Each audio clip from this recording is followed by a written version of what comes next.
And And we were very close.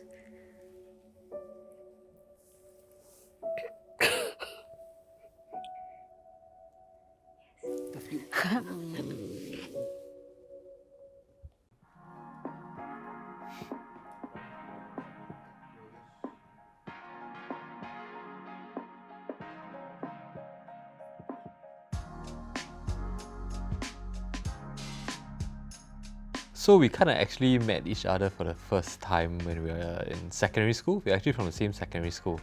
Yeah, she was like the band major, I was the sailing captain. I was like, oh, I always wondered who this like very petite and small but very loud and commanding girl was. Yeah, so that's actually how we met for the first time. We met more than 20 years ago. So we've known each other for more than we don't know each other. Yeah, so that was in secondary school when we were about, secondary school starts when 12 years old, no, 13, right? So yeah, more than 20 years ago. We knew of each other in secondary school, but reconnected only, 6-7 years later? Actually, our first unofficial date was in Cambodia. Yeah, we were on like a overseas like community involvement project together, and she was a part of this project that I was organizing. And I was like, hey, this girl, quite cute quite pretty, quite sweet. So I thought, hey, maybe I should ask her out for a date like in Cambodia while we're at the orphanage. So I got my buddy to actually get everybody like go back to the hotel so that I can stay back behind with her, so that we can lie down on the grass view and look at shooting stars. Quite romantic, right? The first date was as romantic and as cost-saving as can be. Because it was in Cambodia, so he's a romantic and he planned an elaborate day out right from sunrise in where is this even, Cambodia, where he would take me on a hot air balloon, and then we would take a tuk-tuk and he would take me on, was it the Angkor Wat river, or go see Angkor Wat, and then sometime at night after we finished our orphanage duties, he took me to a paddy field, lay down on the paddy field with lots of mosquitoes, not to forget, and to look at shooting stars. So that was as cheap and as romantic as can be. So I always had this like crazy idea, because I love to travel, and I always had this crazy idea of going Everest like base camp together. Right, going Everest base camp. And one of my friends actually told me, if a girl, right, is crazy enough to go to Everest base camp with you, you must marry her.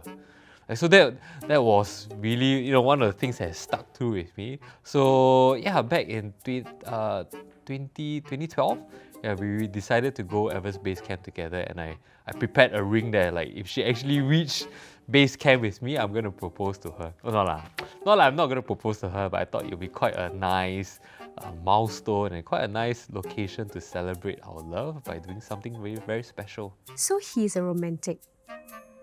So we were together for 3 years before he proposed. And over the 3 years, I think his perseverance of showing that he cares, so he would plan dates, he checks off all the boxes in terms of being a good man. And I'll have female friends come up to me to say, you've got a good guy.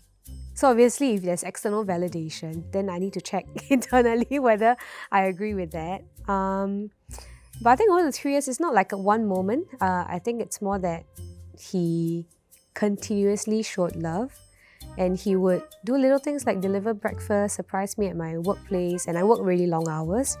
So he would surprise me at 10 p.m. at my old workplace, and he would deliver things like bubble tea or food.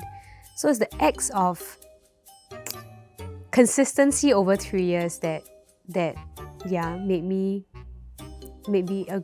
say yes. Yeah, but plus he's also good looking, so so yeah, that's a yes for me.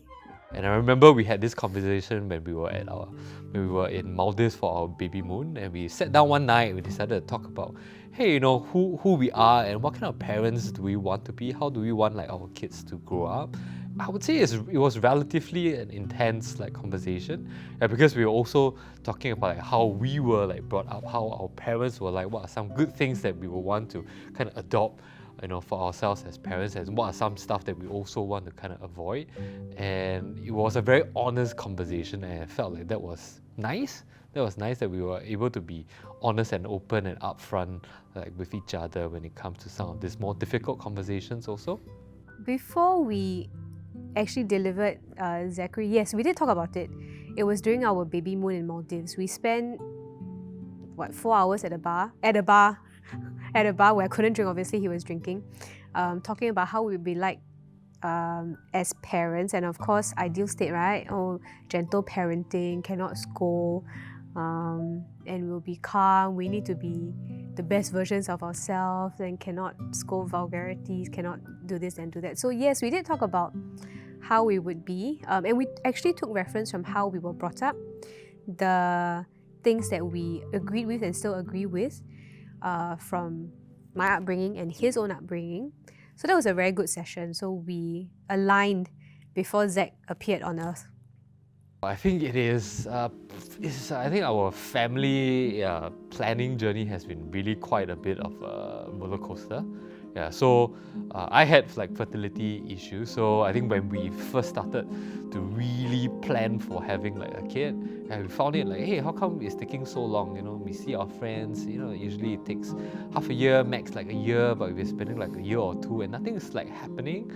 Yeah, so that was when we decided to go for the test, and when the reality hit that the issue was with me, it was really, really challenging. I think my wife was also struggling to see how can she comfort me and support me while at the same time being stuck in this thing together with me. So I'm really, really appreciative that she was that pillar of support through that very difficult journey of coming to terms, right? Because at the end of the day, when it comes to fertility issue, it is the wife, the woman who has to bear the brunt of all the different treatments that we have to kind of go through. I think that was where in turn then I became the pillar of support for her to navigate through that difficult phase where we were trying to conceive. So that was one episode, right? And the next episode was how we finally managed to conceive after a couple of cycles of IVF, and unfortunately, we had we had to go through the episode of a miscarriage. I think that hit both of us really, really hard, because for us to even get pregnant, for her to even get pregnant, was already very difficult. And I think finally when we had a glimmer of hope that we are finally able to set out a family of our own, and then the miscarriage happened, I think that really broke our hearts. Our story is that it was not easy to have a kid. So that was a very tough time for both of us, because in our case, it was for reasons of the male side that we could not conceive as naturally as other couples. So that period was tough, because how do I, as the wife, comfort the man in the family, in the relationship, and tell him that he's strong, and that tell him it's okay that I have to poke myself with needles and pay tons of money to even get a kid, right? So that was very tough on us as a couple. And I need to let everyone know that Adrian is a more sentimental and more emotional person than I am. So he is very in tune with his emotions, where I think more with my head, and I'm more able to compartmentalize than he is. So when he's faced with something that really affects him at the core and his heart, he's not able to differentiate, and he's not able to compartmentalize between things, on a day-to-day basis. So it really affected our relationship, because from day to night, you could see that he was affected by the fact that we couldn't have a kid, as easily as other couples. And the fact that he's a naval diver, right? So obviously there's some ego in there, right? So, can you hear? Honestly, I would say that yeah, I mean through this past like 2 year plus, it has really brought me to the lows of my lows. Especially when I also feel like there's a lot of things that is worth celebrating in my life, whether is it my career, my family, my kid, but somehow there were moments where I felt extremely empty. I felt extremely lost, and that is also why over the past like half a year, I really decided to spend a bit of time, actually not a bit of time, spend quite a bit of time, to really understand myself, to really heal myself, right? To really help me grow to become who I really want to become. And I'm so thankful that I think Sinlei my wife has been really, really supportive in this journey. It really has not been easy for you, as fortune tellers say. I'm a very idealistic person, and someday our kids are gonna grow up. They're gonna not want to spend time with us, right? They're gonna leave our home and set up families of their own, and there.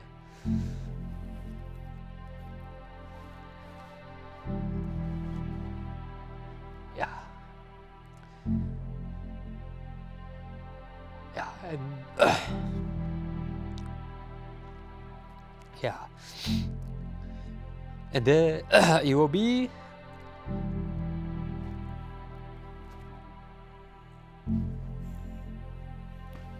just two of us again. Yeah, and I hope that we would still be as loving, and be able to spend our golden years together doing whatever we feel like doing at that point in time. He used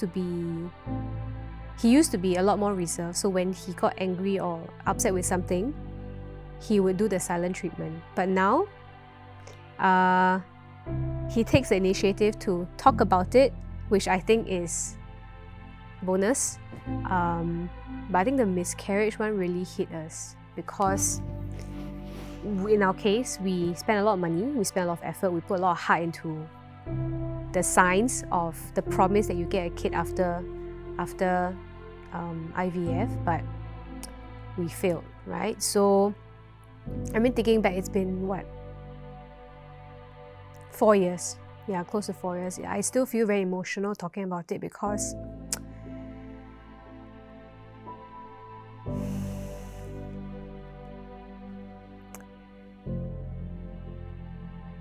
those are the words that you don't want to hear in a clinic.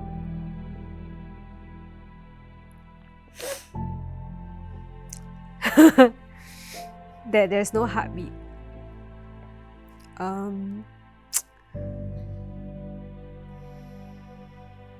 I don't wish this upon anybody, regardless of whether it's 8 weeks, 11 weeks, 12 weeks, or more advanced in a pregnancy. But I want to say this: I wouldn't change that episode in our lives because we are a lot closer as a couple and more mature. I think we talked a lot, in that little chat that we had, in our baby moon, about how we are gonna be like as parents. Yeah, but I think one thing that we didn't really talk about is how we are gonna be with each other when we have like a kid. We kind of assume that our relationship or marriage will be like same but different now that the only difference is just that there's a kid. Yeah, but what we didn't realize is that even like our marriage and relationship with one another would change like massively, right, when a kid comes into like our life. Yes. How we would not forget about our marriage and relationship, because naturally you just think about being parents, but you don't think about how you would be as a couple. So I wish we had done that, but I guess no point thinking about that. So I think in the next level up, we will have to just not forget that. Baby. sounds like proposing, you know.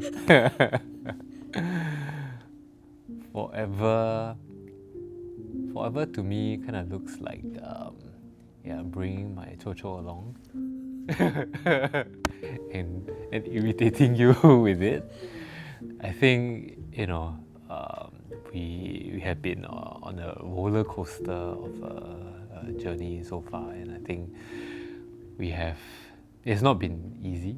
And I think we have found different ways of like loving one another through these different seasons. And I'm sure the coming years and the new seasons of our lives will continue to still be challenging, will still be different, and maybe we find different ways of loving each other by first of all knowing more about like ourselves and spending time to know like each other, so that we can continue to love each other till we're old and haggard.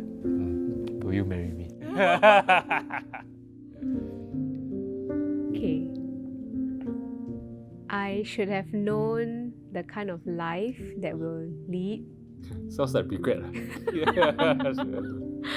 The fact that you proposed to me at Everest Base Camp. The fact that you made me go through 8 days up of trekking to 5364 meters to even give me the ring. It must have been a test to see whether I was the right woman for you. So yes, it's been an adventure, and forever with you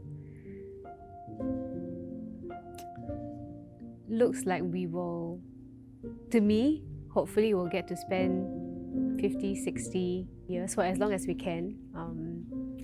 Because I don't even want to imagine the day that we have to live without each other, because we have gone through so many things that we could have jolly well walked away, and we were very close.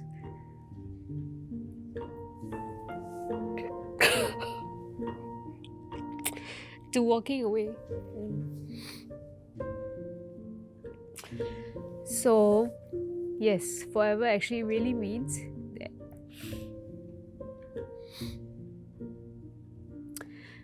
we will not walk away.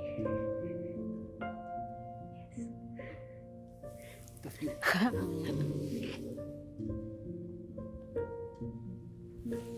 Okay.